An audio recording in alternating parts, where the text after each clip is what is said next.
ओम नमो भगवते वासुदेवाय। स्वागत है आपका हमारे चैनल पर। आज के इस वीडियो में हम आपको बताएंगे ज्येष्ठ मास की पूर्णिमा तिथि कब है, सत्यनारायण की कथा और व्रत किस दिन किया जाएगा, स्नान दान की पूर्णिमा किस दिन रहने वाली है, कब पूर्णिमा तिथि प्रारंभ होगी, कब समाप्त होगी, सभी के बारे में आपको बताने वाले हैं। तो वीडियो बहुत महत्वपूर्ण है, पूरा देखिए और अच्छा लगे तो लाइक करके शेयर भी करिए, साथ ही कमेंट में अपने विचार भी अवश्य लिखिए।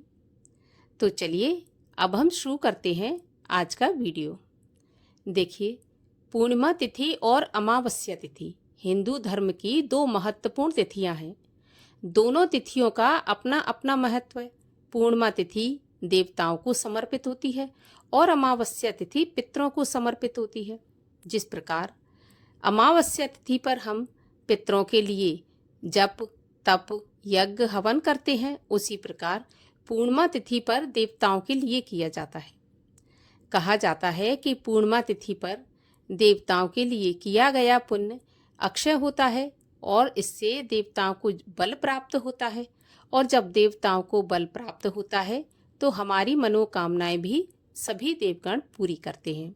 इसीलिए पूर्णिमा के दिन सत्यनारायण की कथा करानी चाहिए, स्नान करना चाहिए किसी भी पवित्र नदी में। इसके अलावा दान पुण्य जप तप माला जितना भी हो सके हमें धर्म कर्म पूर्णिमा के दिन करना चाहिए। पूर्णिमा तिथि पर सत्यनारायण की कथा के साथ साथ चंद्रमा के दर्शन भी किए जाते हैं, क्योंकि पूर्णिमा के दिन चंद्रमा अपनी 16 कलाओं से युक्त रहते हैं।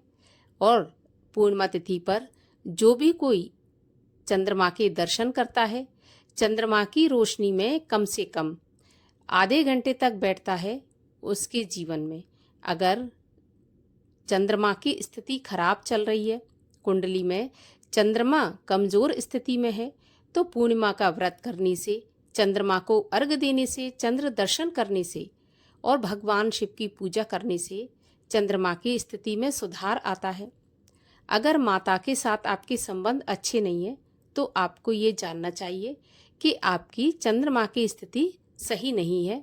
आपको पूर्णिमा का व्रत करना चाहिए, चंद्रमा को अर्घ्य देना चाहिए, भगवान शिव को जल अर्पित करना चाहिए, क्योंकि भगवान शिव ने चंद्रमा को अपने मस्तक पर धारण किया है। इसीलिए जब हम भगवान शिव की पूजा करते हैं तो चंद्रमा की पूजा भी स्वतः ही हो जाती है। पूर्णिमा तिथि के दिन सत्यनारायण की कथा कराकर अपने पितरों को या फिर अपने इष्ट को समर्पित करना चाहिए। वट सावित्री का व्रत भी ज्येष्ठ पूर्णिमा के दिन किया जाता है। कहीं कहीं पर अमावस्या के दिन किया जाता है और कहीं कहीं पर पूर्णिमा के दिन किया जाता है। इस दिन सुहागिन महिलाएं अपने सुहाग की लंबी उम्र की कामना के लिए व्रत रखती हैं और सावित्री और सत्यवान की कथा का श्रवण करती हैं, वट वृक्ष की पूजा पूरे विधि विधान से करती हैं। तो ज्येष्ठ मास की पूर्णिमा तिथि कब आरंभ होगी, कब समाप्त होगी, व्रत आपको किस दिन रखना है, स्नान दान की पूर्णिमा कब रहेगी, आइए आपको इस वीडियो में बताते हैं।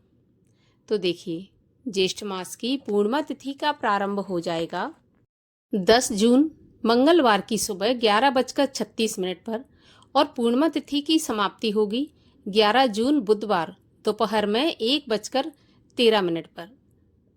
तो 10 जून मंगलवार को पूर्णिमा तिथि मनाई जाएगी। सत्यनारायण की कथा और सत्यनारायण का व्रत, पूर्णिमा का व्रत मंगलवार के दिन ही रखा जाएगा। लेकिन स्नान दान की जो पूर्णिमा है तो वो हमें 11 जून बुधवार के दिन प्राप्त हो रही है, क्योंकि स्नान हमेशा ब्रह्म मुहूर्त में किया जाता है और ब्रह्म मुहूर्त में पूर्णिमा तिथि बुधवार को प्राप्त हो रही है। तो स्नान की और दान की जो पूर्णिमा है वो बुधवार 11 जून को मनाई जाएगी।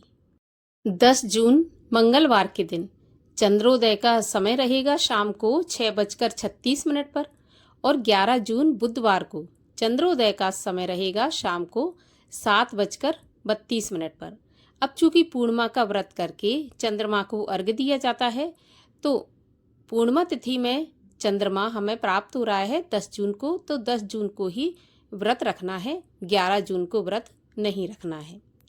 अब राहु काल का समय रहेगा पूर्णिमा के दिन 10 जून मंगलवार को दोपहर में 3 बजे से 4:30 बजे तक और 11 जून बुधवार को दोपहर में 12 बजे से 1:30 बजे तक। राहु काल की समय की गणना अशुभ समय में की जाती है, तो इस समय पर आप कोई भी दान पुण्य या पूजा पाठ करने से बचें। आशा करती हूँ जानकारी आपके लिए उपयोगी रहेगी। अगर अच्छी लगी हो तो लाइक शेयर करके चैनल को सब्सक्राइब अवश्य कर लीजिए। साथ ही कमेंट में अपने विचार भी अवश्य लिखिए।